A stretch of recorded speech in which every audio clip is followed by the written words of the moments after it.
Welcome back to another episode of the Wrinkly Brain Podcast. This is a WrinklyBrainEDH affiliated podcast where we like to goof, gaff, and talk about the Commander format. I'm your host, Jason, joined today by my co-hosts, Ethan. Hello. Hi. And Cameron. Howdy. Gentlemen, we have gathered here today to mourn the loss of some lovely pieces of cardboard. They were taken from us at exactly the right time due to power creep. These cards may not be shiny, and they no longer shine in the spotlight. So, what we're doing today is we've written some eulogies to Powercrept cards. For those of you unaware what a eulogy is, it's a speech that you give honoring the dead. So, these cards used to see play, but they're dead, Jim. Or should be. Yeah, or they should be. they used to be good, but that ship has sailed. They are so gone. All right. So let's just jump right into it. Ethan, start us off. Me. Okay, so hot takes for the episode. Anti-Commander Prince for 2019. Get them out of here. They suck. Anti-Commander with mana value 4 or greater. Or actually 5 or greater. Nope, just get it out. 4 or greater? Good Lord! Okay, honestly, by 2025 might be the case. That's more so joking about it, but kind of, am I wrong though? It's kind of get to a point where it's hard to justify playing anything with a higher mana value commander or things that weren't printed in the design era of Design for Commander. They just don't hit as hard. It's hard to make those justifications when there's better options out there. Yeah, basically anything pre-War of the Spark? Yeah, pre-War. Or pre-Eldraine. Like, War has some good stuff, but like pre-Runs of Eldraine. Classic fire design, I hear. Exactly. Fire. Yep.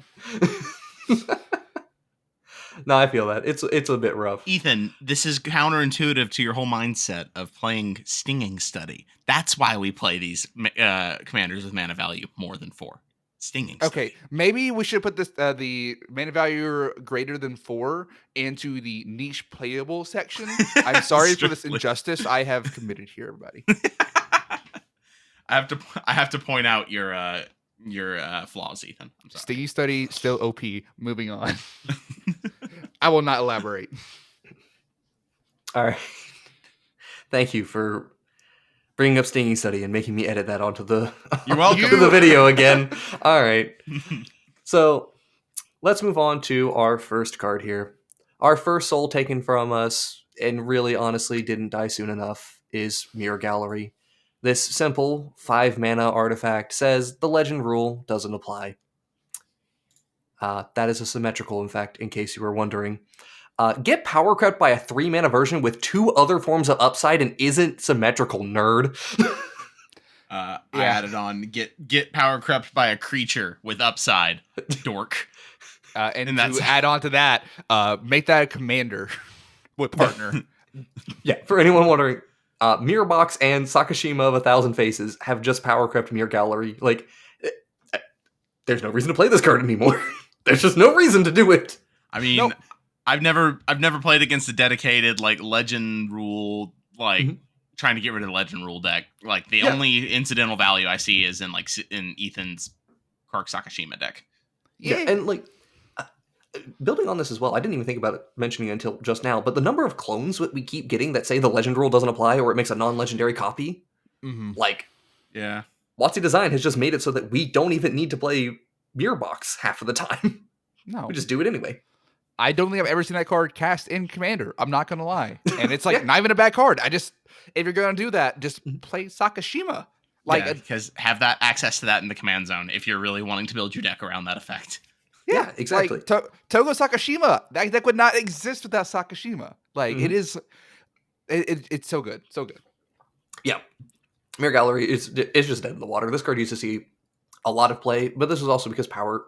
So one thing that's going to be important talking about for this video, we're going to talk a lot about like commander decks that were from 10 years ago.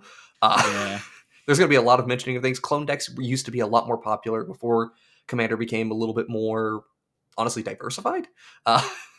Old commander was a lot of just generic cards in Shell that kind of works and see where it goes. And I picked one theme and hope it works out. Clone decks were one of the very popular themes, and now that is not a very popular theme anymore. So that's part of the reason why we don't see cards like this. Obviously, somebody out there is going to say, but I play Mirror Gallery in my clone deck. And I'm like, yes, you have found the exact one home where you would maybe want to play it. Have you considered not playing it, though? Anyway, moving on. I would like to report another fallen soldier. Yavimaya Elder. This was a once mighty green human druid that is a 2/1 for 3 mana that when it dies, you can get 2 forests into your hand, and you can pay 2 and sacrifice it and draw a card. Boys, I don't think 5 mana for 3 cards in today's Commander is playable. No. It's just not. It doesn't ramp you. It just puts them to hand. No, it puts him to hand. I still love this card. I don't know why. It's fucking awful, but I do love it. I love it. Like, it was in the Lord Windgrace precon from 2018, so like I like it for that reason, because like I had the home of, it was a good precon I like playing, but it's not good. No. It was never good. It just it filled a spot. Even if you're able to recur it and like abuse its die trigger, you're not even drawing cards. You're just getting the forest, because the drawing a card is specifically an activated ability of it killing itself. Yeah, for mana. It's not a great card to begin with, and I will also say that the decks that it used to get played in have gotten a bit worse. Mm-hmm. So it used to be that Marin of Clan Neltoth was the deck to beat in Commander. Yes. Like, it was the most popular Commander. Everyone had a Marin player in their meta. It was not close in terms of being the most popular Commander either. Once, like, Powercrept just kind of slowly but surely, Marin has gotten worse over time. Because the value at all. She is still great. Don't get me wrong. But she is not the pinnacle of Commander anymore. Yeah, no. And she's gotten better options. And this was one of the options that was in the deck, but you wouldn't play this in that deck anymore. No, I mean, I wouldn't play this in hardly any deck anymore, Jason. Yeah. I can't think of many decks I would want to even try to. I think the only one I would maybe do is that weird mono-green transform Commander that wants you to have 7 forests in your hand, and I can't even remember if that one's actually legendary. I think it is. Sorry, not transform, flip. The actual meaning of flip. Kamigawa, let's go. But hey, you can't think of any? Okay, cool. Moving on. Phyrexian Ingester is apparently a card that used to get played. Is it 7 mana, right? Is it 7 mana? Yeah, 7 mana. ETB, exile target non-token creature. It gets +X+Y, where X is the creature's power and Y is the toughness. Mm-hmm. How many instances in Magic have +X+Y? I don't know, man. That's really cool. They should do more of that. More shit to keep track of, but it's cool. Okay, start playing that in your Fire deck, nerd. Okay? No, it's awful. I'll play fucking Solitude. Yeah, okay, exactly. Yeah. So from what Jason was telling us pre-show, because we were like, what the hell is this card? Apparently back in the good old days of EDH, back before we started playing, we ruined the game, obviously. But there wasn't a lot of hard removal, in especially blue. And so you were willing to spend 7 mana for a hard removal spell in blue. And then if you blinked it, obviously there were benefits there, or cloned it. But 7 mana is just, you can't get away with that anymore. It's just not worth it.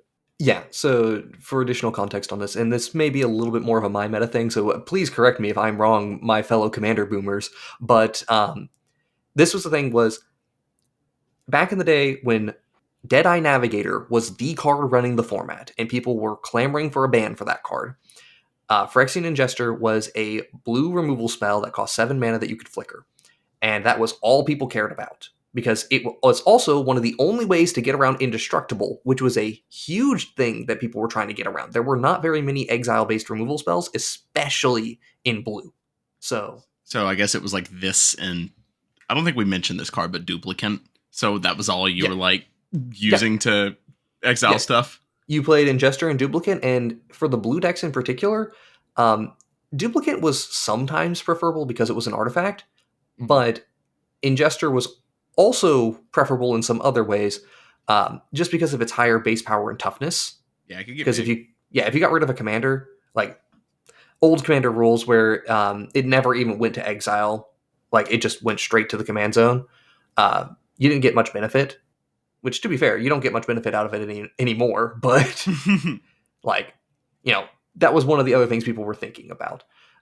They wanted something that would get a little bit larger if they managed to take their opponent's green creature that's huge. So, yeah. Things were simpler back then. All right, next card. I'll talk about Banisher Priest. So this is probably going to be, of the cards we talk about, this is probably going to be the least played of them to begin with, but it's kind of a fill-in for another bit of conversation, which is Fiend Hunter effects.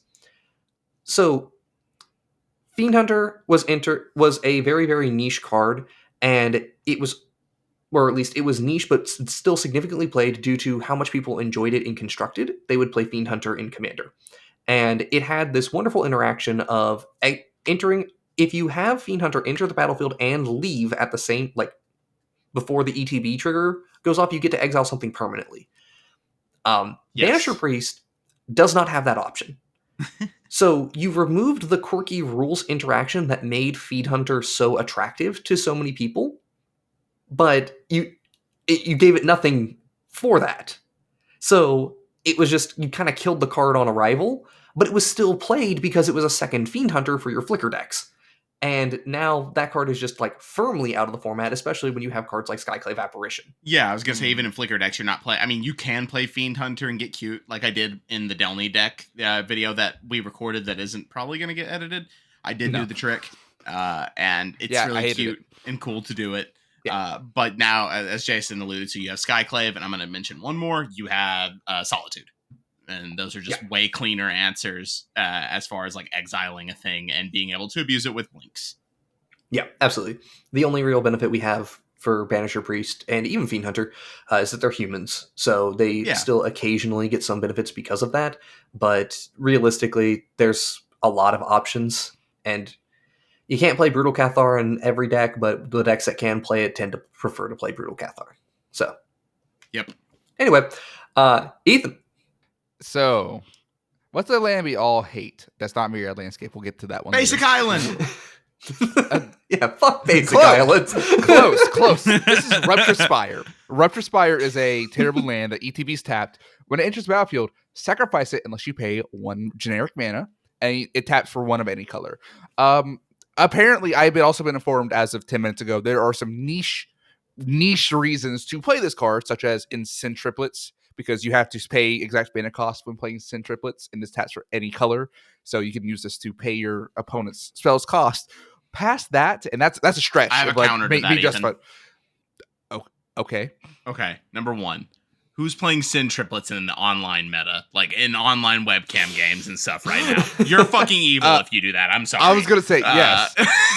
Number two, I don't actually hate Sin Triplets that much. I would hate to play it over... If I was playing against it in person, it's whatever. It's Steely Deck. It is annoying. But if it's online, you're good luck. Nobody's going to want to play with you. I'm sorry. Deck bad. It's fun. Anyway. Right. Anyway. But yeah, this is a terrible land. Like, you see this in, like, precons. Like, I remember the Brea precon from 2016 played it. And that's my experience with it. And I hated it back then in the precon. And I still hate it today. It's not good. Why would you play this? The precons. Oh, you were reminding me of some things I hated about old precons. Holy crap. Banana base? Yeah, I'm just remembering, like, I'm relatively certain that this was in the Prosh precon. And considering it's in 3% of decks in that, I would say so, yeah. Oh, God. That was... So, for people who haven't heard this before, I had a very rough introduction to Commander because I got in with Prosh, and I hated Prosh. Like, hated that deck with a burning passion. Everything about that deck felt terrible to me.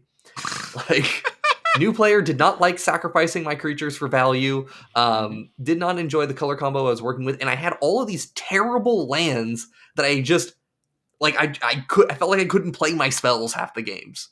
And I distinctly remember plenty of games. I don't know if I put in Rupture Spire or if that was in the deck initially, but I fucking hated Rupture Spire. God, I'm glad that card is gone. Similar effects just don't get played. Don't you love lands that you just can't play on turn one because you can't?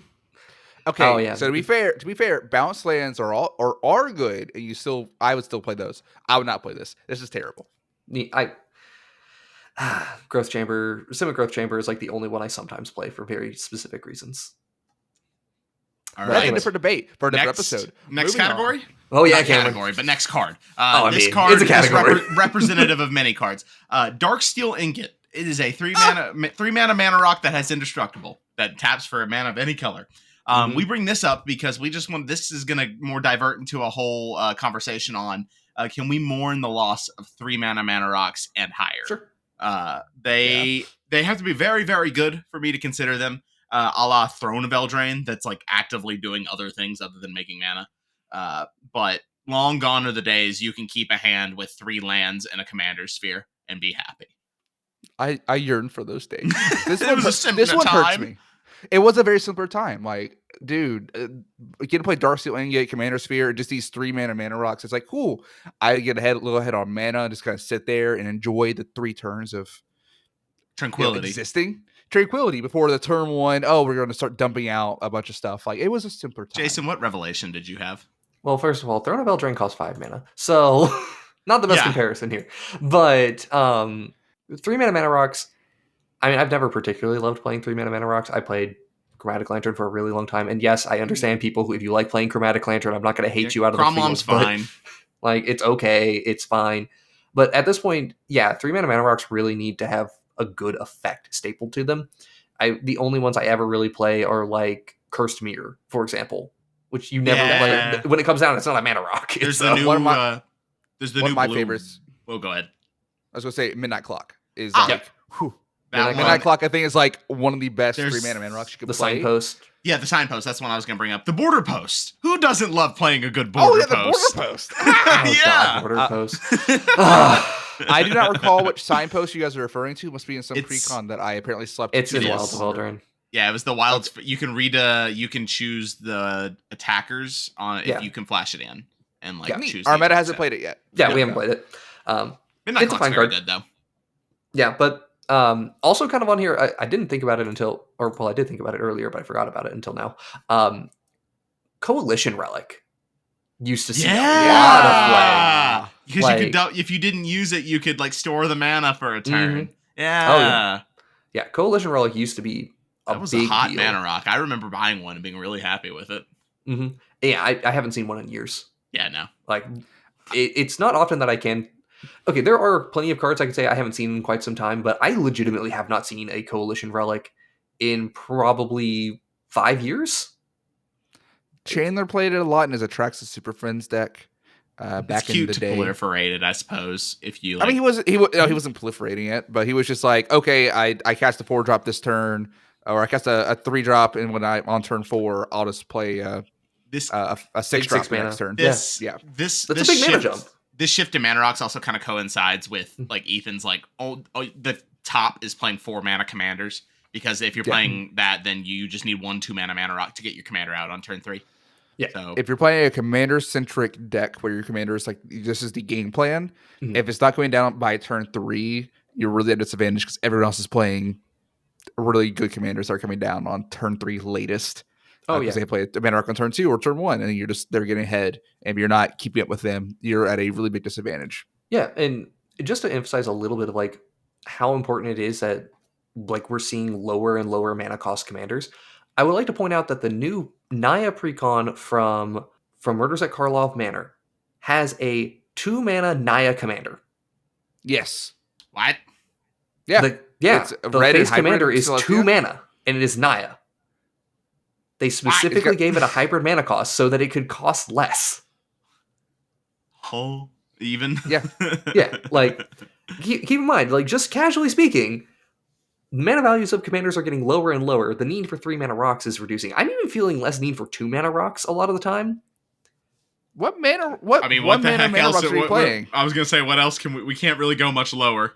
I know, right? It's 0s and 1s are your only real option at that point. And we don't play those because we're cool. Yeah, we try to avoid those situations. I mean, Wild Growth is that's one thing. Utopia Sprawl, those effects, but it's only really in green. You have your mana dorks in green. I agree. What are you playing in anything sans green that's going to keep up with that? Well, what I'm saying is that it feels worse now. Because the 2 mana rocks don't feel as good as they used to be. Yeah, definitely. I'm starting to feel it there, but it hasn't been something that I'm like, oh yeah, 2 mana rocks are no longer playable or anything. It's just I still play as many of them as I can. They're just not feeling as good as they used to. Yep. All right, let's go into this next one. This was going to cover...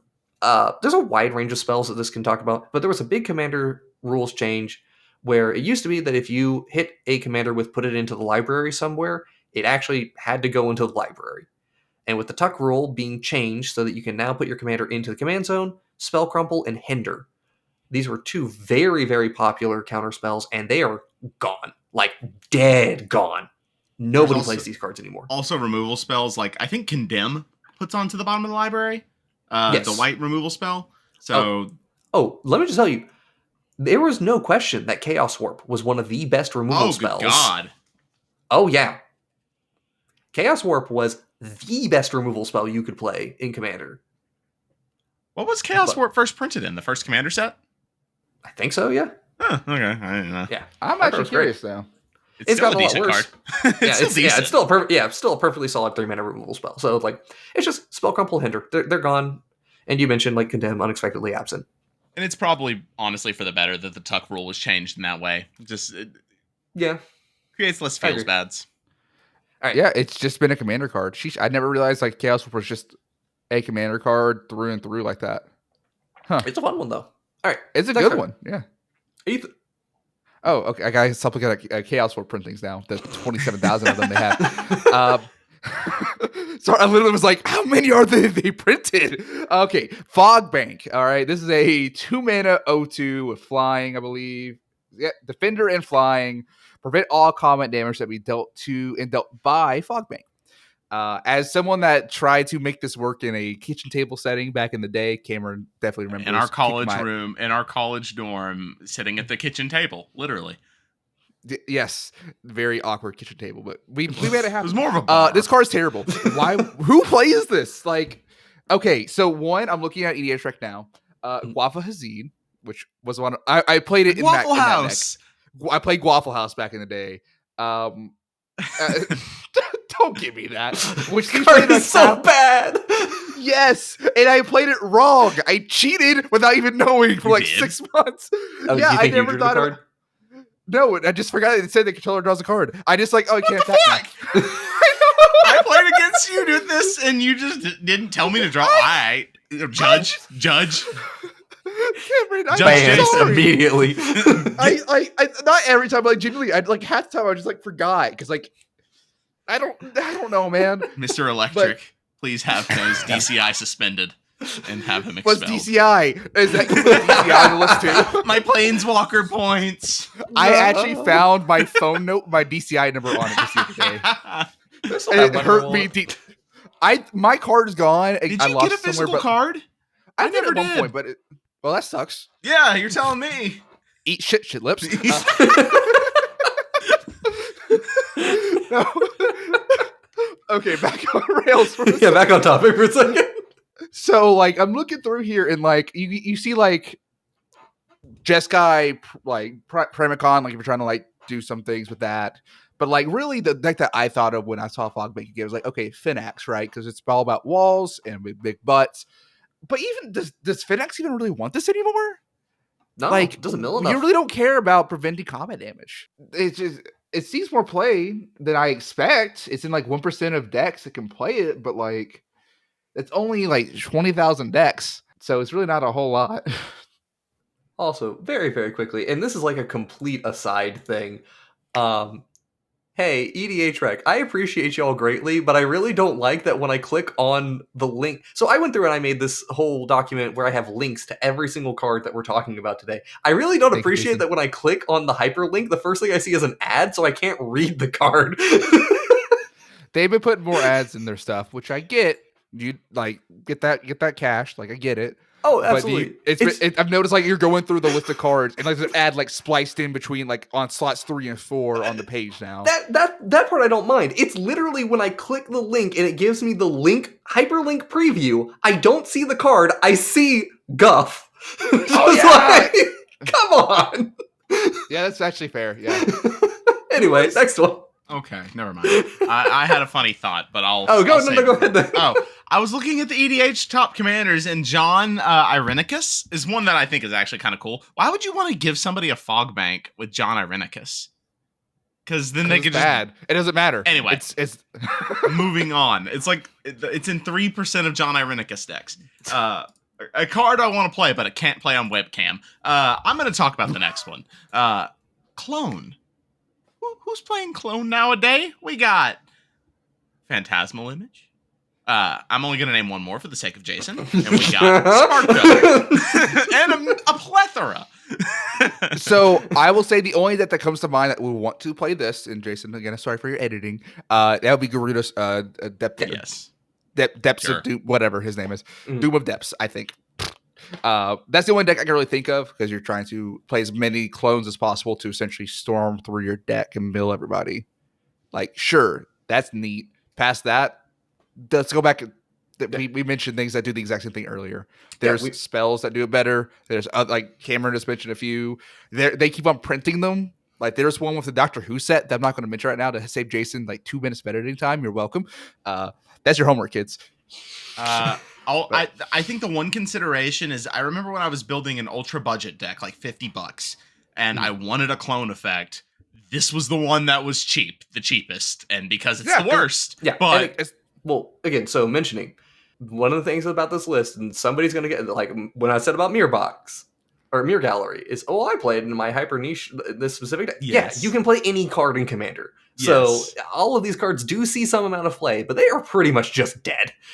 Clone is one of those cards where, yes, you will find a niche to maybe play Clone, but we have so many, and I mean strictly better options. Like, Like, I remember it being a huge deal when Stunt Double was printed. Just Flash. The Flash it's a one. clone with Flash. Yeah, I remember That's that. it. We're like, That's a conspiracy, right? Mm-hmm. This was, cool. I believe this was the first clone that is legitimately all, like, in the most literal sense of the word, strictly better. Yeah. Strictly better has a lot of different definitions to different people when it comes to Commander stuff. But it is literally just same card with another thing on it that makes it upside. So, strictly better. All the other clones had alternatives, and they were, like, pretty much better. But Stunt Double sealed the deal that clones' days were numbered. Yeah. All right, last card to talk about here in this section, which is just cards that are blatantly out of the format. Day of Judgment. Like, so was Day of Judgment ever in the format? Yeah, absolutely. Okay. Yeah, multiple 4-mana Wraths were something that people were looking for. Like, I could end the statement right there. But with Wrath of God existing, Wrath of God, of course, okay, Day of Judgment is just a strictly worse Wrath of God. It was printed to be a strictly worse Wrath of God. And I could make the argument that Wrath of God should be sharing a seat with this here, but Wrath of God is at least fine. Yeah, it still seems a reasonable amount of play. It's fine. Yeah, the main thing is 4-mana Wraths in general are dying out here. Like, we're getting a whole lot of 3-mana or less, like 2 to 3 mana situational Wraths.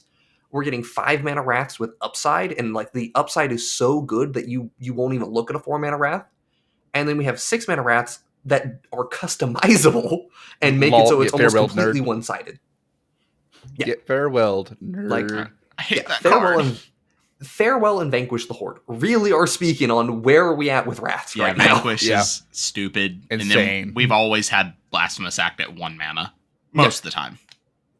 Right. The fact that we're trying to get another Wrath that is almost as good or just better than Blasphemous Act, that's insane to me to think. Like, we're going that hard. Well, we can't forget the best Wrath ever, Organic Extinction, right? You could just convoke out the cost. It's 0 mana, guys. Well, I'm going to talk about Organic Extinction. What the fuck are you talking about? What is that card? Did you just make a card up? Destroys all non-artifact creatures. Is it non-artifact or is it non-token? There's a non-token board wipe as well, I'm thinking of. But Organic Extinction, it's improvise, I want to say. Is it convoke? Yes, that's the one that has improvise. Yeah. There's like 3 of them. I did not know this card existed. Oh, there's... Yeah, I think it was from the Kamigawa Neon Dynasty pre-con, I want to say. Is when it got printed. Yeah. I hate that card. But anyway. It never felt good to play. Oh, yeah. It was a meme. Moving on. All right.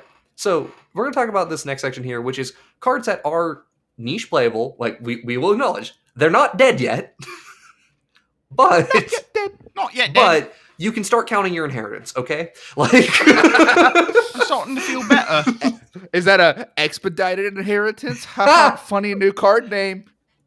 But the first thing I want to do, I want us to have just a brief conversation about a couple of cards that I think we should talk about, but may not belong on this list. They're the most controversial ones on this list already. So I want to talk about Generous Gift. Card's still good, dude. Card's good. Card's still good. Drop it.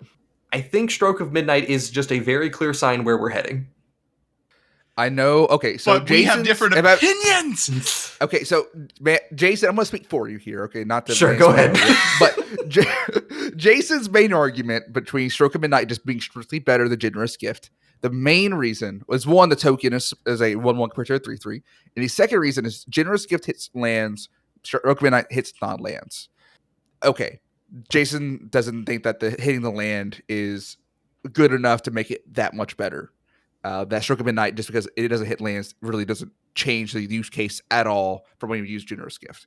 And while I acknowledge that it's not a high percentage of times I target a land with Generous Gift, the option is still there and helps put the fear of God in people. And I think that's important. I legitimately want like a real, like, how often when you cast Generous Gift have you hit a land? Because I can tell you, I have cast Generous Gift not hundreds of times, but I've cast it probably around 50 times at this point. Mm-hmm. I have never hit a land with it.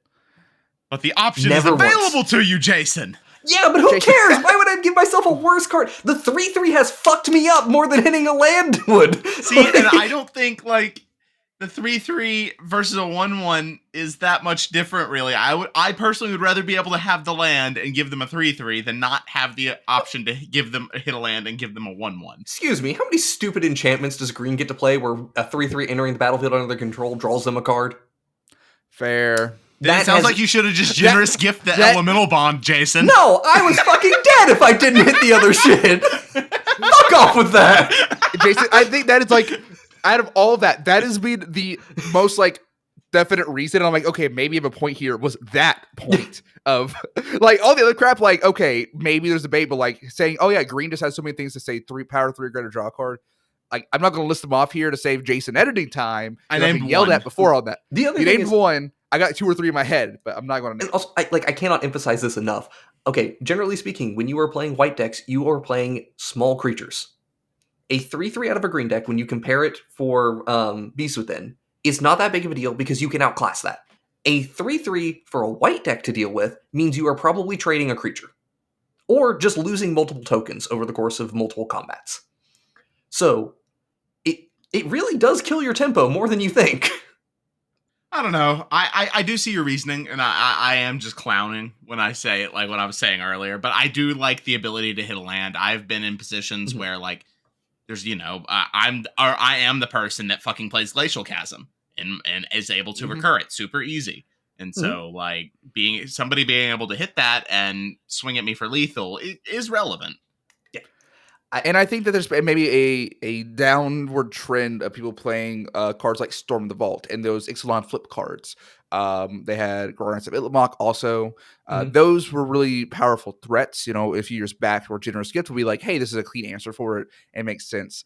Not people play those cards as much anymore. Like, I play Storm the Vault personally, but past that, I don't see many people still playing that. So maybe just a downward trend of things that flip into lands or things getting powered up with a bunch of auras. Maybe it's like on a downward trend itself, so the need to answer those lands. The thing I've generally found, though, is that if I'm looking to deal with those types of lands, they're usually hinging on something being in play, and a board wipe just answers that. Fair. So, like, it's really like, what's the thing that kills me? Do I need to slow down your mana? No, I need to stop the thing that kills me. So that's why I go after the permanents, not... Yeah. I don't go after your lands, because your lands aren't actually what's killing me. I think... Unless it's Field of the Dead. Then you can kill that one. At the end of the day, like, debating on which one is better, the margin isn't that much, like, of which one's better and worse in my mind. Like, I think... Or like, if, like, Stroke of Midnight is, like, I don't... Like, if it is better, I don't think it's way better than Generous Gift. They're both good effects. And, like, many decks want both of this. Well, here's the other thing. If I'm counting my inheritance right now, I think Generous Gift is coming out soon. Like, even with Get Lost being printed. Yeah, I'll give you that. Yeah. Get Like, Lost I'm is seeing a very lot good. of alternatives to Generous Gift right now. But the elephant, and it's the shiny version of Commander Masters, okay? I want my damn elephant. I also just love the meme of Generous Gift in of itself, just what it is. That's Here you go. Good jokes, good historical reference. Like, I appreciate it. But beyond that, though, yeah, I just don't see it lasting much longer. I hear you. But I mean, we still play Beast Within in green decks, personally. Well, you have no other options. You just don't have other options. If you're mono green, that is what you have.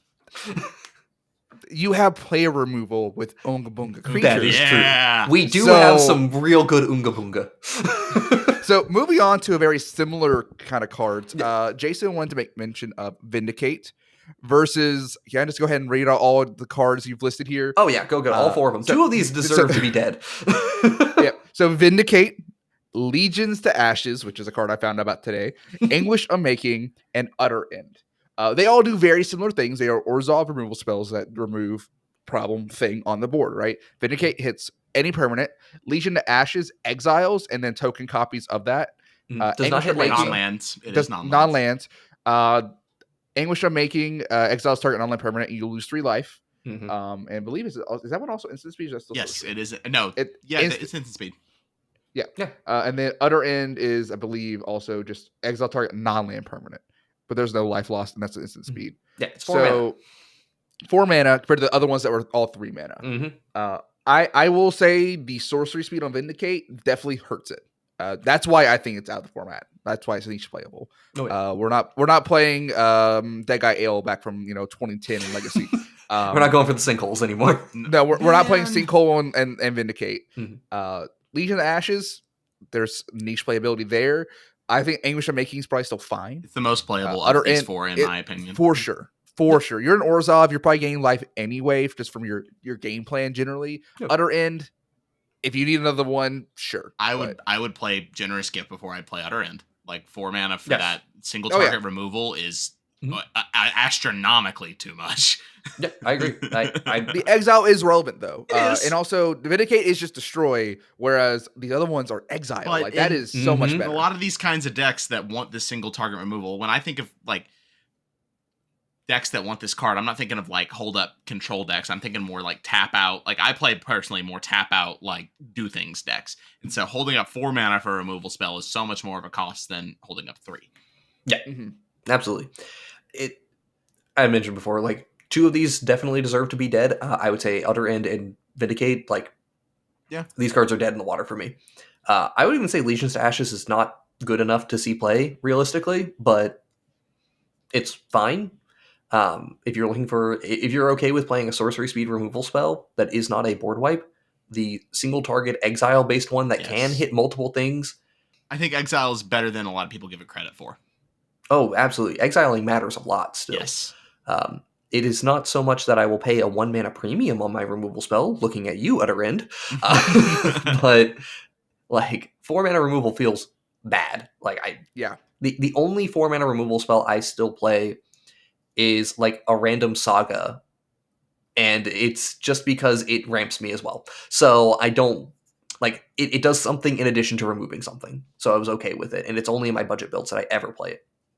But yeah, Anguish Unmaking is the king. It is still the king of Orzhov removal spells. Yes, it's very good. It still has a long life ahead of it. But the other ones are dead in the water. Yeah, no, the other ones are dead. Like Legions to Ashes was dead on arrival. This is niche but playable, but they're trending downwards. Yeah, absolutely.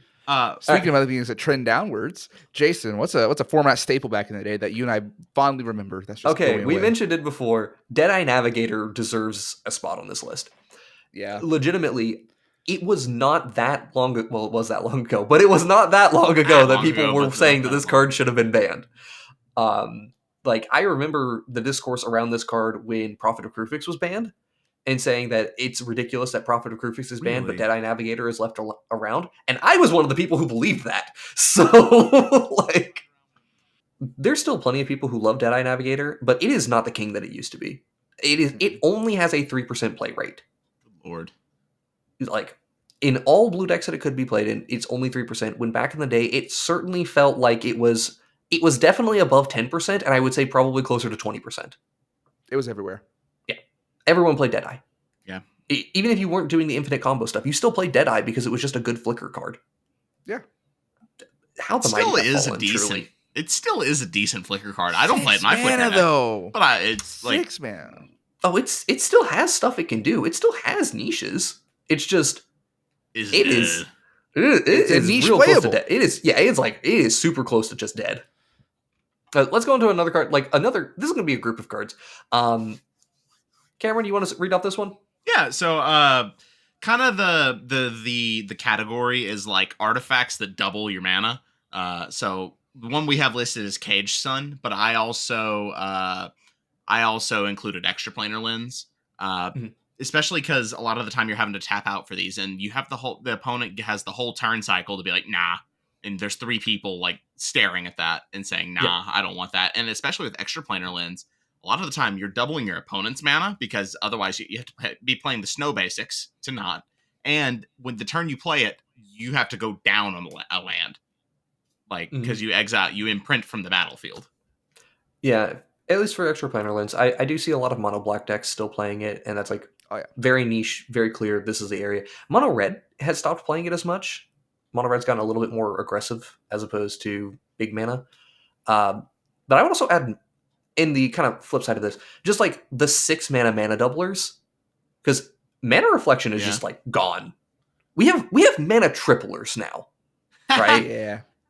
Like we have Nyx Bloom Ancient, and we have whatever that green virtue is that triples the mana virtue. Triples basics, yeah, triples basics, right? I like even thinking about some of the ones that I used to see a lot. Like, when was the last time you saw Mirari's Wake? That's exactly what I was about to say, is Mirari's Wake. Because I pulled one and was like, I'm going to play this. And I pulled a foil one, actually, and I've never played it. I played it in Enchantress decks, and that's the only time I really play it. Right. It has me thinking things that I don't want to think, like, is mana doubling something that should be at 4 mana value? Like, ooh. Yeah, that's like, That's gross. Yeah, like just blatant double your mana at 4 or 5 mana with no downsides. Ooh. You can double everyone's mana. Can't you double everyone's mana for like 4 mana? Oh, I mean, if that card doesn't, I don't think that card exists. But if it did exist, yeah, sure. Like 4 mana ever. Let's just go crazy. I mean, Send to Avernus exists, so like that's close enough. Hey. Yeah, these things are like gone. Yeah. Taking a turn off to double your mana for next turn, it feels like you should just be playing. I'm only going to name one, like Mana Geyser. Like if you're playing Caged Sun, you could just play Mana Geyser and make the mana now and make 14 mana or something.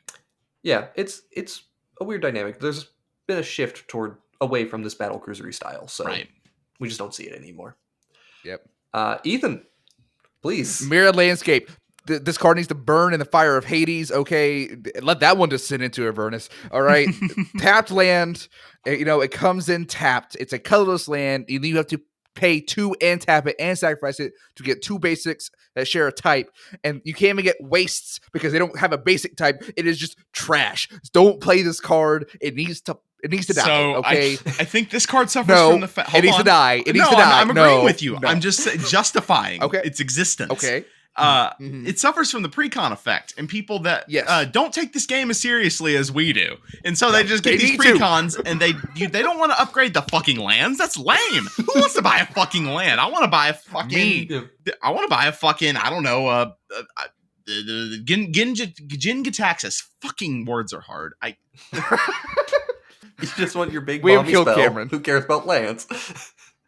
But no, please stop playing this card. All right, this is me crying out for help to you to help yourself. Hey, Ethan, stop playing this trash. Ethan, yes, it's in 21% of all decks. Yeah, I know. I hate that. I hate that so much. All right. I despise this. Yeah. Stop, please. For the love of God and all that is holy and just in the world, please stop playing this trash. Anytime this card is brought up, obligatory, stop playing it in colorless decks. Waste are not a basic. If you listen to my rant, Cameron, about a minute and a half you were ago, talking I did fast. actually... I wanted to enunciate for the people. Just all right. to make sure. Hang on, because let's move on because we're not done with making Cameron cry or making Ethan cry. Damn it! I'll cry too if you want. I can cry too if you want. All right, let's talk about Gilded Lotus. So this is our yield 5 mana rock that taps for 3 mana of any color, any one color. We've just gotten better mana rocks. You're going to need to really justify playing Gilded Lotus in a world with Throne of Eldraine, Scepter of Eternal Glory, Nyx Lotus, and Chromatic Ori. You could also say something of the Golden Throne, but Yeah, I mean, this... Nyx Lotus sucks. Yeah, Nyx Lotus sucks. I still think Gilded Lotus is better than Nyx Lotus. Oh, yeah. Okay, now dispute the other 3. No. No. Throne of Eldraine is just better. There are some... Scepter of Eternal Glory, is that one that you sack a creature, you tap for 3? No, that's actually the Golden Throne. But okay. Scepter of Eternal Glory, so long as you control 3 basics or 3 lands with the same name, it taps for 3 mana. That's right. Sorry, a 40k product. Anyway, the Chromatic Ori, I got priced out of because it's like 30. I was gonna say, like, played it before. You can like Gilded Lotus is still definitely niche but playable. Like, there's a lot of tap untap decks, and if you're able to abuse the 3 mana it's making immediately, cool. Otherwise, don't play a 5 mana rock in a deck that can't abuse it. Right. Mm-hmm. It is worth noting, and I brought up Chromatic Ori here because Chromatic Ori is not very common. I think it probably sees even less play than Gilded Lotus at this point, but it is one of those things where it's like, well, if you're going that hard on your mana ramp, right? Like Chromatic Ori, the thing that draws you cards as well as ramps you on all of the mana and fixes your mana, like that's kind of just the card you're looking for at this point. Yeah. So it's a little bit weird to me how much Gilded Lotus sees play still when it is very much dying. Like, I don't expect this card to last much longer. People yearn for times of yore where they could play a Gilded Lotus and not get laughed off the table. Hi, me. That's me. All right. I'm going to hit this other one. This is just a very, very quick one because we want to talk a little bit more about these other ones. Rewind and similarly Unwind. Counterspell that untaps your lands. They're seeing a lot less play. It's only really dedicated flash decks that see it anymore. So yep, they're kind of just dead. All right. Now let's move on to the next one. Ethan, your affinity for colorless. Show me. Yes, It That Betrays. Big Unga Bunga creature. To read its stats out for you all, it's a 12 mana 11/11 with Annihilator 2, and whenever an opponent sacrifices a non-token permanent, put that card onto the battlefield under your control. So I don't think this card's bad. It's 12 mana. Yes, I know it's insane, but I think this card is still great. I think that the issue currently was obviously remember the world ending 4 years ago. Webcam magic picked up. No one wanted to try to keep track of sacking permanents and getting back to your field over webcam. No one has the money for that many Infinite tokens. So people just stopped playing it less and less. It's still a fantastic card. And like, if you look at, like, I got the reprint in the Eldrazi pre-con Commander Masters. So like 93.36% of all Zuladok Void Forger decks are playing this. That's 8,000 decks right there. It still sees plenty of play in the decks where it's good. If you're trying to do anything with suspend shenanigans or ramping it out, it still puts a lot of work in. But just the webcam magic focus nowadays makes this card, and I would say Turgid, but some people are sadistic enough to try to play Turgid on webcam. Not us. Exactly. Don't. No. I'm not doing it ever again. I will just say not my game. But no, like, I think it's just more so the trend of the environment people are playing on more makes this a much less of a card that people want to choose to play. So I want to bring this up because I think you are correct in that webcam magic has certainly put a dent in it. And you'll notice if you look in the EDH rec, it's all the big Eldrazi are like, it's Eldrazi decks where you play this card. You don't play this generally. Even like generic ramp decks anymore. But 10 years ago, this was one of the cards you put in your generic ramp decks. Like, you would get to the mana for It That Betrays, and you would now suddenly start annihilating your opponent and building this advantage over top of them. Like, if you didn't have a Titan in your deck as a finisher, you definitely had It That Betrays, but you probably had a Titan in your deck, and you just benefited from It That Betrays even more. So, yeah, definitely. The format's sped up to where, like, a 12 mana doesn't just win. Like, you have to, if you're spending 12 mana on a spell, generally it has to be winning you the game, right? Yeah. Like, is that just fair at 12 mana? Mm-hmm. So yeah, this doesn't really win you the game, so there's a reason why it might be ticking down from there. To any removal spell, right? Yes, every single removal spell hits this thing. It does die to Doomblade, so I know it's not like winning in that regard, but I still think it's a good card. It's just you have to build a deck that benefits off of it, or you're in colorless. Yeah. It like out of the 18 commanders that list in the top 18 commanders to C's play in, 7 of those are colorless. Yeah, and many of those are still Eldrazi decks, like Rakdos, Lord of Rides. Oh yeah, Rakdos. Like honestly, you have suspend stuff. So if I made mention Droidra of the Gitu, obviously you're not paying the actual mana cost, or Braids, Conjure Adept, you're cheating it in.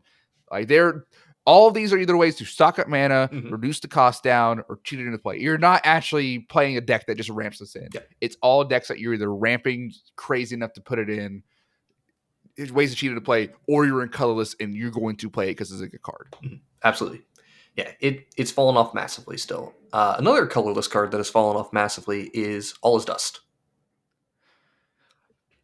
It's still a good card, yeah, Ethan still plays it because he plays colorless. I still play it like half my decks. But apparently, Jason, our historian here, informed us earlier that apparently this played in like a lot of decks back in the day when it came out. Like if it wasn't for the price of it being like over $40 for a really long time. It was $40. It was that much? Yeah, it was over $40. I guess it had one printing in the original Zendikar, and yeah, it was in about 10. It was in about 10% of decks.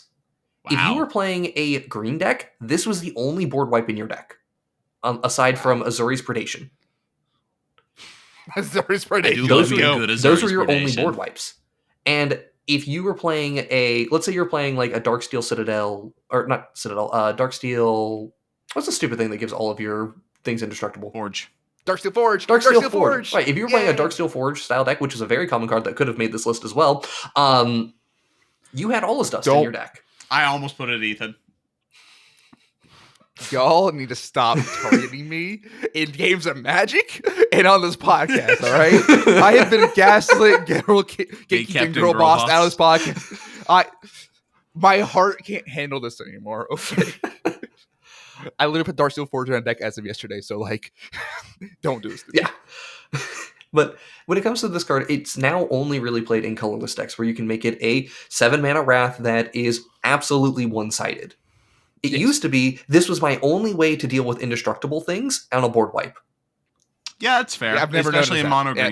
green. And it wasn't just mono green. Like, black decks didn't care about it that much because they were sacrificing all of their stuff. Yeah. So they got all of their death triggers. Yeah, that's this and it that betrays. Correct. Yeah. Yes. It's like they have combo synergy. But yeah, All This Dust was huge. It's just gone now. It's in 3% of decks, and every single one of the top commanders for it is colorless. Yeah.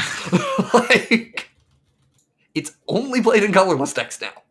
So that's just the thing that's like, that blows my mind. Yeah. Sheesh, look at the EDH rec. The top 16 decks that he's playing are all colorless. Yeah. Sorry, no. Top 15. Bosch is Bosch red. Is red. Shut up. Bosch is red. I mean, there's other artifact decks there as well. But I'm sorry for the 3 people that play Bosch nowadays. Yeah. This is a Bosch hate podcast then. All right. Why you're playing an 8-mana commander and you can't play Stinging Study in your deck. That is just bad. So a card you can play with Stinging Study is Falkenrath Noble, which is also a card that it's on its way out the door, or into the grave or whatever. Rip Falkenrath Noble. There's just a million different versions of it that are better. I'll just name one: Blood Artist. That one's pretty good. That's the classic one. But let me introduce you to my friend Meat Hook Massacre. Oh, fuck that card. I hate that card. It's so good. It does everything. Why do you need everything? Falkenrath Noble has been Powercrept a ton of different ways. The only benefit it has going for it is, there's 2 small, very niche things about it. It has flying, and it is a vampire. That is it. What scenario does are you saying that it can chump? There's really no real scenario for the flying, okay? It can chump as a Talpa. Gains. Yo! Are you flapping? No, you dying. But But yeah, bad. There's a million different aristocrat effects that and in other colors now too. But as far as Jason said, if you're playing mono black vampires, go for it. Yeah. It's just. But also Blood Artist is a vampire, I think, right? Oh yeah, it is. Okay, sure, yeah. It is. Yeah. All right. I'm gonna go into this one here. This is an interesting one. It is Debt to the Deathless. Or Deathless.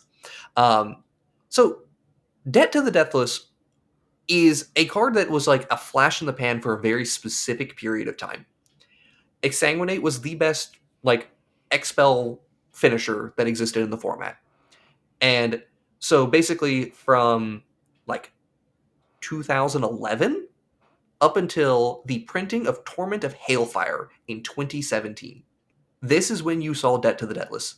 Debt to the Deathless? I hate that so Debt much. It's Deathless, not Deatless. Debt to the Deathless. Just let me say debt twice and be done with it. So, spell I can't cast, or spells that name I can't say. This thing was only really saw play in these black-white X, like very high mana value decks that didn't have access to Torment of Hailfire yet. And it was really common as a finisher because Exsanguinate was so common. Yeah. Yeah, as we said, it's been Powercrept by Torment of Hailfire so much. And I honestly thought about it putting Exsanguinate on this list because of Torment, but enough people still play Exsanguinate, I think. Hey, 2 fireballs is good. I'll be honest with you. It is. But the mono black ones are better than the one that requires another color. Right. And the mana value going into it, like 4 and then X compared to 2 and X. X is doubled though. So, silver linings and all. It is true. It does have that really big benefit of it does pass out, or it does overtake what Exsanguinate's going to do. It's just the amount you have to pay to overtake it is like, what, 6? No. Not a math pod. I'm not. You're going to have to spend at least 8 mana on the spell, I think, to overtake what it's doing. So, yeah. Not great. Not good, no. Play Torment. All right. Last one. Of this section. So this is, again, kind of 2 cards that they could be in different sections, honestly. But it's Decree of Pain and Plague Wind. Plague Wind is just dead. Like, that one's just flat out dead. Ingruk's Wake killed it. Like, we don't have to worry about it. Garrett killed it. And Ingruk's Wake, also, I've never seen that card cast. No. Very rarely. It was bad and didn't need... It got worse. That's what happened. It was bad and it got worse. Decree of Pain, on the other hand, is a card that people still play, but we were talking about these like big, expensive wraths with upside. 8 mana's too much. And that's about it. Yeah, and like I guess you could play it in cycling decks, but again, niche cases that you can play these cards. Plague Wind is just dead though. Good night. Yeah, that card is just gone. All right. Let's move on to our final section, which is card, Why Won't You Fucking Die? These cards have been Powercrept. Like, they are gone. They are dead. They should be dead. But for some reason, people keep playing them. Cameron, we're starting off with a banger here, y'all. Fuck explosive vegetables. All my homies hate explosive vegetables. So let's count off the cards that you can play instead of explosive vegetables. Okay. Sorry, Jason, but this needs to be said. No, this is fine. Migration Path. I stand for this. Migration Path has cycling. So if the card is dead, you can fucking get rid of it for another card. Vastwood Surge. I think that one has kicker and you can make some beefy boys. Yeah. Okay. Circuitous Route. I love saying that word. I don't know why. You can get gates. And I'm going to argue Sky Shroud Claim, now that we have 18 bajillion fetchable duels that are cheap. You can play the Snow duels. You can play the new Surveil duels. There's the Dominaria ones, right? That are literally just duels. Tap duels. And so you can play Sky Shroud Claim. Explosive Vegetables has a 4% play rate. I have listed off 4 fucking cards that are strict upgrades to Explosive Vegetables. And it's Explosive Vegetation, for those who are like wondering what the fuck I'm talking about fibrous vegetables for, or more like explosive vegetables. But explosive vegetation. Yes, this card won't fucking die. It needs to die. Fuck this card. I think it suffers from the precon effect, but also I think they're moving away from printing it in precons. Hopefully, I haven't seen it in one in a while. I really hope so. Like nostalgia factor is really what that is my soapbox. Like. Absolutely an opinion we all share. Yeah. Yeah. I really want to hammer this because you mentioned the 4% play rate on explosive vegetation. This is out of all green decks, right? Migration Path also has a 4% play rate. It beats it out barely. It's played a little bit more, but it is a 4% play rate. Vastwood Surge, though, is a 1% play rate, and it costs 25 cents to explosive vegetation's 50 cents. There is no explanation, Jason. It is strictly better in all sense of the word, and cheaper, and they're all uncommons, so you can't make the argument of Pauper here. So, like, there is no niche where explosive vegetation is better. No, card needs to fucking die. Yeah. We need to Old Yeller explosive vegetation. Okay? Hey, I'm sorry, it had to be said. And for those of you listeners that don't know the tale Old Yeller, I'm sorry. Don't Google it. It's sad. Where the red ferns grows in Old Yeller. I love that book. I know. Old Dan and Little Ann. What? Okay, moving on from the tears. Yeah. All right, let's get back to angry. Okay, angry. Yeah, fuck all this right? card.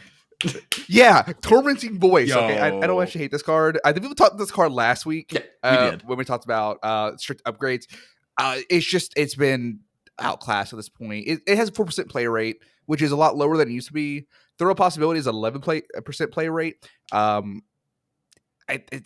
Dash price should be higher, and now there's the new Demand Answers, which is just better to Throw Possibility. So it's been double outclassed. Mm-hmm. Unless you're playing niche mono red where you need this effect, or you're like trying to really focus on discarding cards, you really they're better. I lose the words. It sucks. Yeah. I don't want to say it sucks. It's just not good. That Ugin art's sick, though. It is. You can love the Ugin art all you want. It's a bad card. I'm still of the opinion that people shouldn't be playing like any of these except for Demand Answers because you can sacrifice an artifact. But like, you're saying that Throw Possibility is not a good card? No, it's not a good card. Damn. Okay, different podcast. We'll fight about this later. Okay, I'm gonna snap my hands as information and tell you to move on because we're wrong. Anyway, all right. Next one. All right, I want to talk about this one. It's Coastal Piracy. Just ye old Coastal Piracy. This is an old card. It's 4 mana for whenever a creature you control deals combat damage to an opponent, you may draw a card. I'm not saying that this card is bad and should never see play, but I am saying that it has been Powercrept 4 separate times, and it like you need a really important niche for me to say Coastal Piracy is the answer. Yeah. It's dead. So I know that Reconnaissance Mission is the exact same card as Cycling. Okay, yes. I get it. We have the Explosive Vegetation Migration Path reasoning. I know there's that one. Thassa. Yep. But like, what else are like? The Indomitable. I'm forgetting here. A card? What? The Indomitable. What? From Lost Caverns of Ixalan. It's just called the Indomitable? Yes, it is a legendary artifact vehicle with trample. Oh, yeah. Whenever a creature you control deals combat damage to a player, draw a card, crew 3, and you may cast the Indomitable from your graveyard as long as you control 3 or more tapped pirates and or vehicles. It saves itself and keeps coming back. Yeah. Like, why are we playing Coastal Piracy? Because pirates, and I want me my pirate flavor. What's the last one you say like 4 separate times? Are you saying like Kindred Discovery? Yeah, I would say Kindred Discovery basically is. Because you don't even have to deal damage. I say 3 other effects is reasonable. Mm-hmm. I will say is it, I feel like there's more artifact destruction going around than enchantment destruction. Sure. Maybe there's a reason why you could say that it's a safer bet in some metas. Yes. But I'll also add in there, and this is an important, like, not strictly better option, but as a general thing. We are getting a lot more commanders, in particular, that have a benefit when you hit each opponent. Yeah. Yes. It'll draw you 1 card instead of drawing you 1,000,000 cards. But while that is less card draw it is less card draw in a single instance, it is, because it's your commander, you're going to draw more cards overall. So like Coastal Piracy is just really struggling, and I think it's dead. But at the same time, it's got a 4%? No, 2% play rate currently. It's pretty much dead, but people keep playing it, particularly in pirate decks. Because it's got piracy in the name. Like, you have to. I understand. Flavor-wise, you have to, okay? I understand. But also it's dead. Speaking of dead, let's talk about cards that get creatures dead. Jason. Sure. Let's talk about Putrefy and Mortify. Mortify, I will at least give the niche that, like, there's a lot better cards than Mortify, but at the same time, it's uncommon, it's instant speed, and people like it in precons, whatever. Fuck it. It's not good, though.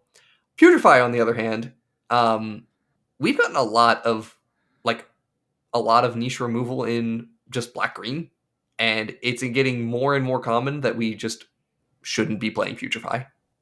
I literally cannot think of a time I've seen this played outside of precon in the past 5 years. Yeah, no, 100%. It's in precons all the time, and that's genuinely, these two have such inflated numbers because of precons, right? 17% of decks playing Putrefy. Ugh. Yeah. And it's not all precon commanders, but it is a lot of precon commanders. Assassin's Trophy just got a reprint, everybody. If you're playing Putrefy, just go buy one of those for like $2 probably. It's probably not even... Yeah. Play Maelstrom Pulse. Yeah. In green-black, I also don't mind playing with ramps or removal spells that are a little more expensive. Like, I don't mind playing Death Sprout as much. I don't love Death Sprout, but I'll play it. The big one that I'm a huge fan of is Binding of the Old... It's Binding the Old Gods. Yeah, you mentioned it earlier. It's the Saga. Yeah, the Saga. That's the one that I come back to time and time again because it's kill any permanent plus ramp spell. And again, we just keep getting more and more destroying permanents. Legitimately, I would be tempted to play Urgent Necropsy over playing Putrefy. Okay, yeah, I know. That's hot. Yeah, I know. I don't know about that. No, actually, I agree with it though. I hitting multiple things and like it's instant speed the same, 1 more mana, but you get to hit at least 2 to 3 to 4 targets. Ooh, that's yeah, Jason. I think that's hard to say, but I think you're right. Yeah, and after shitting on it so hard, you must understand how terrible that is to say. Like, it's just bad. No, you're right. You're completely right. Ouch. All right. Oof. I think we're good on that. Let's go into this next one. Okay, so I have to defend this one. Sure. Harmonize. Yes, I know it's bad, right? I know it's bad. It's got a 10% play rate, but and this is a stretch. I'm gonna take it down a windy road. Just bear with me, people. Mono green decks that aren't creature decks. What else are you gonna play for? Cite your sources. Name some. Okay, mono green Rograk. First off, no. Continue. Play whatever pump spell you want that draws a card. I don't care. Yeah. But okay. I do agree with you on a conceptual level, but the amount of mono green decks that aren't like memes or like goober, like I don't want to say bad because that's mean and disingenuous, but bad decks. Like you're gonna in mono green, you're gonna be playing an amount of creatures that you can probably facilitate a Rishkar's Expertise or something, right? And you can also, like, your commander also has power toughness, so for like a Rishkar's Expertise or something. Okay, I'm literally trying to find something that doesn't say, okay, this is just a creature deck, or you can play a lot of creatures. Yeah, because I was going to say, like, I'm looking at the top list of commanders, and I'm probably not going to put all these on screen, but I will at least mention them. Sasaya, Orochi, Ascendant, that was the card I actually mentioned earlier about if you have 7 or more lands in your hand, you get to flip it. This card wants a lot of cards in hand, but hey, for consideration, there's better card draw in green. Wart, Raid Mother, you can copy that spell. Okay, but for consideration, why don't I just copy Return of the Wild Speaker instead and draw 4 cards twice? Jor-El, you could make the argument. That is the one that I can maybe agree with you. The one that I laugh about is that Atarka World Render is the 3rd most popular card for playing this, right? And I'm sitting there like, you are the epitome of green stomping. Yeah, just play play the ones that care about your power toughness, dog. Yeah. Like, you need to justify to me why the hell this card is in this deck. Ethan found one. Ethan found this one. This is a stretch. Miri Cat Warrior Voltron. What? Miri What Cat does Miri Warrior do?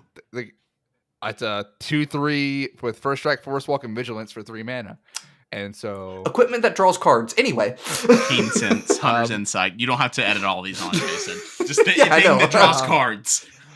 I'm just gonna put a rage face at both of us here. I'll get mad at myself. I do agree with you on a conceptual level, Ethan. Like if ever a mono green artifact deck came, well, even then, I don't fucking know. Like you just play good artifacts. Artifacts? You mean artifact creatures? Mono green Enchantress? Enchantress that's known for drawing cards with permanents? Wow! Mono green Storm. Yeah, mono green Spellslinger. You would need to show me Ave.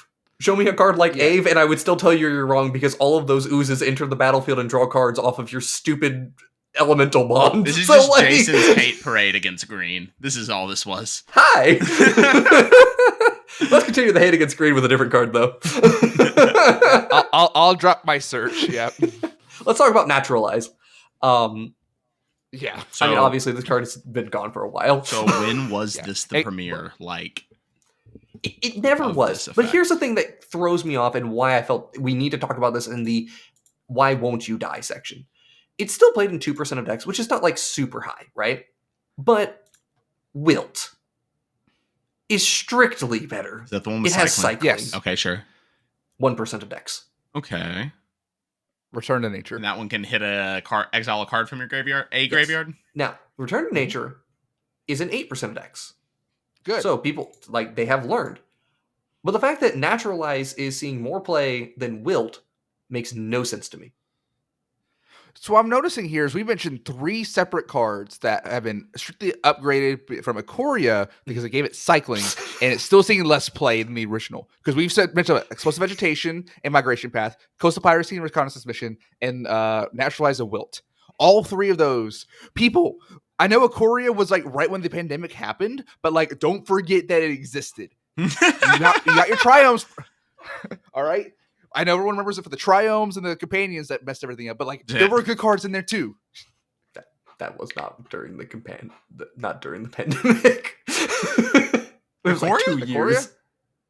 Ikoria was right when Sorry, no, I'm sorry. I'm getting Ixalan confused. Sorry. Those two are like the same set to me. What? Cycling. Hey, cycling.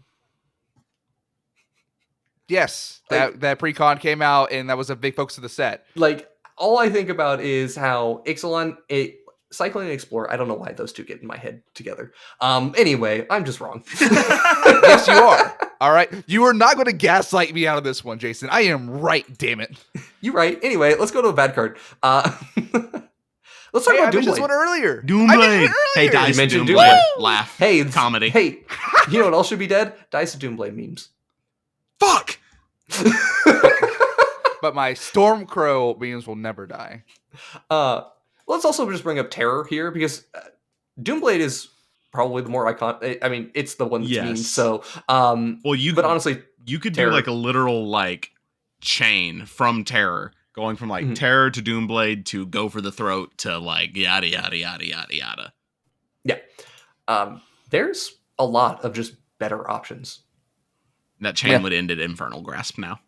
And that chain would end at Infernal Grasp. Realistically, you don't want more than 1 or 2 of these spells anyway. So, really, just play Infernal Grasp. It's great. And granted, people are playing Infernal Grasp. It's in 8% of decks. Yeah. Well, 8% of decks since it has been printed. That is worth noting of any of these cases. It's like, since it has been printed. It is the best card in black if you just want to get rid of a creature. Yeah, for a single target removal spell. Single target removal for a creature. I'm still of the opinion black deserves another 1-mana removal spell for creatures. Fatal Push. Like a better Fatal Push. Yeah. I'm not going to even get into that. That's a whole... Anyway, moving on. Hey, guys, you know the card Fervor that gives all your creatures haste? They just literally printed that better, but in the Lord of the Rings set with Rising of the Day, that is also an anthem, right? Yeah. It literally is just so much better. Stop playing Fervor. It makes your commander 1 power higher. Yay! Yeah. But Fervor still sees play. And I'm not sure why. Generally speaking, even in the decks where it does see play, for example, Krenko Mob Boss has plenty of options to give haste. You have goblins and like all the fun artifacts, stuff. Yeah. And you have everything to give haste. Why do you need Fervor? Yeah, there's a bunch of better ways to give creatures you control haste. So, I don't know. Fervor's just been around for so long. People just keep playing it. Oh, sure. All right. Cameron? Yo, I'm the green boy. So, Roiling Regrowth was designed to be a worse Harrow, because I think Roiling Regrowth, the lands enter tapped, and Harrow, they enter untapped. But a card I just bought, actually, Interest Restoration, now exists, and you can get 3 untapped basics. So, to note on the Roiling Regrowth and Interest Restoration, Cost, yeah. Yeah. So the cost of casting Harrow is you sacrifice the land. There's an additional cost of sacking the land. Whereas with Roiling Regrowth and its Restoration, you don't have to sack until the resolution of the spell, so you're never going to be down the land. Yes, but if people counter your Harrow, they're evil. Yeah, like countering mana rocks. Looking at you, Cameron. I countered your Voice of Resurgence, not your fucking mana rocks, you goober. Sorry, that was Seth. Okay, yeah. That's Seth. Ethan got his soul ring spell pierced, and we were like, yes. on a two land hand, and I sat there for an extra half an hour. You gotta love Magic sometimes. Oh yeah, baby. Anyway, back on topic though. Porque no los tres. Porque no los cuatro. Spring Bloom Druid. Let's go. Ooh, okay. I'm not sure about that one.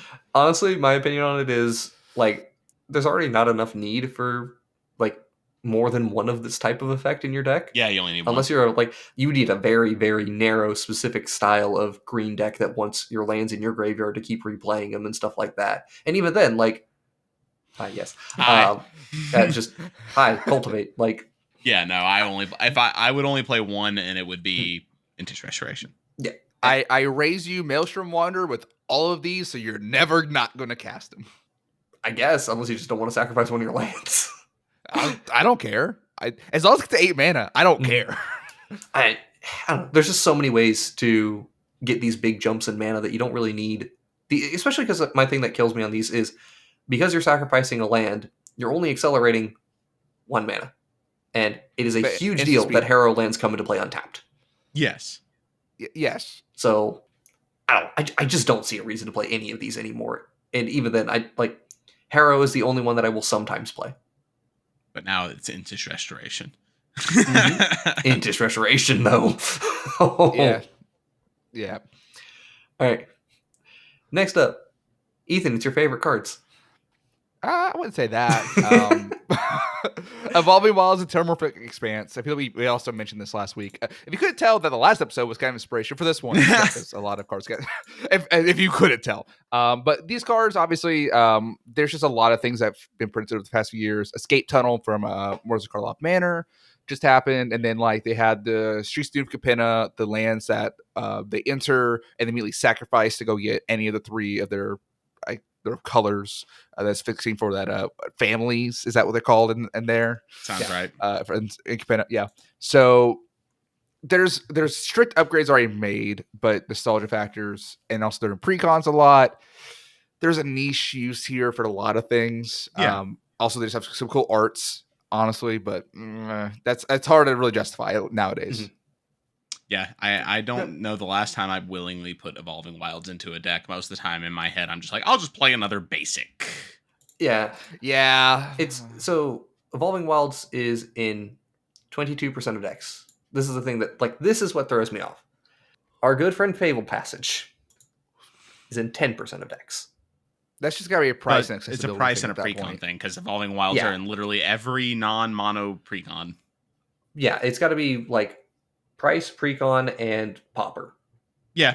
That's it. Yeah. That's the only reasons I can think of. And even then, again, we have so many better options. So it's just, I don't know. They're just there. Why won't you die? All right. Last one, not the last one, but the last one I'm going to mention, at least, is Sphinx's Revelation. Legitimately, why won't this card die? Because people are so nostalgic for it. That's real. That's honestly where I would think. Yeah. Like in Constructed, it was played, right? It was in one of the standard decks. Oh, yeah, it was a huge piece of standard, when I started playing Magic. And it has just maintained that spot in Commander for some reason. People love Sphinx's Rev, and I don't understand. They're going so far as to putting Sphinx's Rev onto multiple commanders in the last year. Yeah. Yeah. Literally, the new Proft commander from Sorhal Manor. Proft? Literally, Sphinx's Rev when you sacrifice a clue, right? You can Sphinx's Rev with it? Yes. You sacrifice the clue as part of the cost, and you get to do a Sphinx's Rev. And then the other one is Azor and Alinda. Yeah, they did this. And OG it's literally Azor on the card. Also has a Sphinx's Rev on the card too, right? Yes. Something like that. Maybe. Yeah. That's probably the main reason why they put it onto Azor and Alinda as well. So I am right. Good job. It's just surprising to me that this card has maintained, and again, it's not the highest play rate. It's only a 3%er. But in all Azorius decks, this is the card we want to keep casting? Like, there's a deck or two that still wants it at this point. I'd say Will Scion a Piece is one that definitely wants to play that card, but like past that, it's a hard sell. Yeah, I agree. No, gone are the days where you can just hold up, 10 mana on turn 8 and just cast this and be happy. Yeah, I don't get it. Like, just, and even as mentioned, like drawing 5 cards for 8 mana, like that doesn't feel good anymore. No, you need play Drown in Dreams or something like that if you want an X draw card effect. Yeah, this has always been competing with Brain Geyser. I never quite understood why Brain Geyser and similar effects weren't more popular than this. Or at least when we went to blue-white, it was like the second we went to blue-white, it is, boy, I get to play Sphinx's Revelation. It's like, if I must, sure. Hey, don't tell me the thought doesn't enter your mind as soon as you do like an Azorius control deck to be like, Sphinx's Revelation. And then it's like the first cut. Yeah. But honestly, yeah, seriously, every time, it's like, it is in my brain every single time because I keep seeing it. I feel like the 3% representation is undercut. I feel like this is one of those cards where it's people who don't put their lists online are absolutely playing this card more than it shows. Yeah. Yeah. Can I mention one more? Absolutely. I have one more that I thought of pretty almost right when we started recording. Did you guys know that Krosan Grip is still in 10% of all decks that can play it on EDH, Rick? Why? How? Yeah. 3 mana. We went over Naturalizes. Yeah, we already, Naturalize 2 Electric Boogaloo. A more expensive Naturalize that can't be countered, but some people misinterpret Split Second. You can still activate mana abilities with it on the stack, so if you're trying to stop someone with some KCI shenanigans, good. No. I can't stop, won't stop. This does not stop KCI. No. It does stop Salt Monolith, which is good.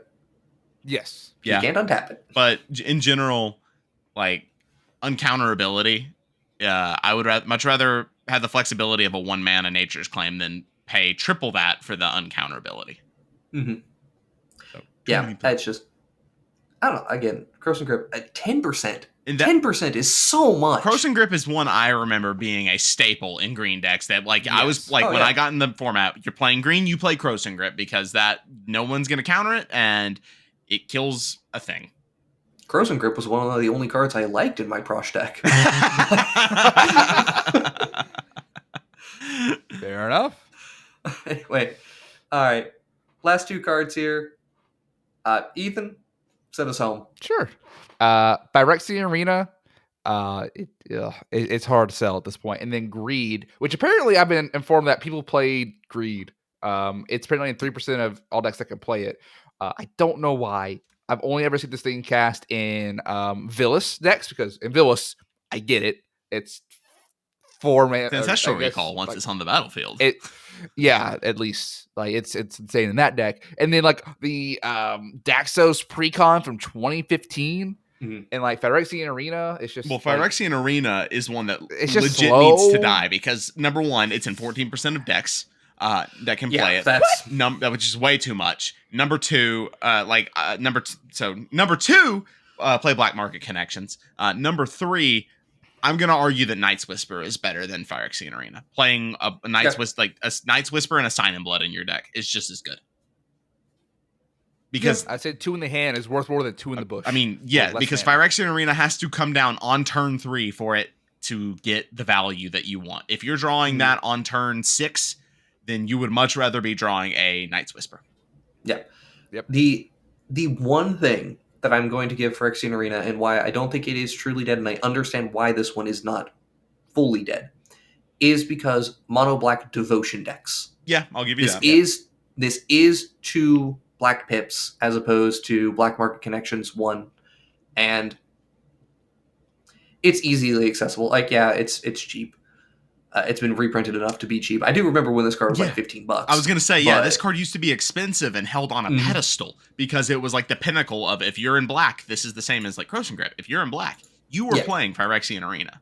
Yeah, and it's not like actively bad, so I understand a lot of people's hesitancy to remove it, but I promise you, there are so many better options. And like, some people think I'm crazy when I say play Night's Whisper, but you heard these two boys. Just play Night's Whisper. Yeah. I will specifically give you Night's Whisper. I do fight back a little bit on Sign in Blood. Fair. That's like just double because black. Double black. Yeah. Yeah. Or Read the Bones. I'd argue Read the Bones. That's the same mana value. My boy. Scry 2, draw 2. I have a hard on for read the bones for some reason. I don't know. There's the bone. I just don't get it. I'm gonna keep your bones away from me, you saucy lad. I don't know. I just like that card. But Greed is bad. Yeah, Greed is just bad, and yeah. Again, there's niche decks you can play it in, but it's like 1, and it's like good there. Like, I can see maybe he played. I mean, not even in like Crick deck. Like 4 life draw card is not where you want to be. That's not gonna be off my bargain. Honestly, that is probably the only deck I'm like, absolutely, yeah, you could play this, and it makes sense to me. And like Villas, or something. It's Carrick, Villas, Shieldred. Oh yeah, specifically Shieldred the opponent. Yeah, because you're just mitigating the life loss, so you're just like, it's just 1 mana draw card. Which is Shieldred still $100, by the way? Yeah. Yes. Yeah. Neat. We will continue to be sad about that. But yeah, like, even looking at a lot of the other options in mono black, multicolor, like, I'm still just sitting there going, like, you have other ways of drawing cards that are better than this. If you're in green, you can draw cards with ease. If you're in white, sure, drawing your cards is not as easy, but there's other enchantments and things you can do to get card advantage. White's gotten a lot better at this. Yes. I just don't feel a need for 4 mana draw a card. 4 mana and then another mana and 2 life to draw a card. 5 mana draw 1 card initially, which is really bad rate, if you couldn't tell. Yeah. 6 mana, 3 life in a Carrick deck, though, sure. You can convince me that's okay.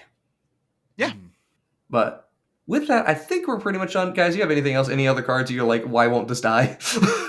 Nope. I play Nature's Claim. Basic Island. Why won't you die? I don't have any real ones. Remember Ikoria. Remember it exists. No, like, seriously, remember it exists. Shut up. A card I legit want to die? Farewell. Fuck Farewell. All my homies. Hey, we're not bringing the Twitter discourse from last week onto the podcast. That was the big Twitter discourse last week. What was? Yeah. Farewell? I just don't like Farewell. Banning Farewell, that conversation? Yeah, no, I don't care. Oh, it doesn't need to be banned. I just don't like it. I don't know. That was the discussion, though. That was the discussion. Yeah, I know. That's an odd one for me, but all right. With that, thank you all very much for joining us for another very solemn episode of the Wrinkly Brain Podcast. If you'd like to see edited EDH gameplay videos, check out our main channel, Smooth Brain EDH. We upload every Saturday. Don't forget to like and subscribe, give us a comment, and let us know what you think. And if you'd like to talk to us directly, feel free to join our Discord, or if you want to support us financially, you can head on over to our Patreon. All links are directly in the description or in our link tree. This has been Jason, Ethan, and Cameron. Have a great, sad day.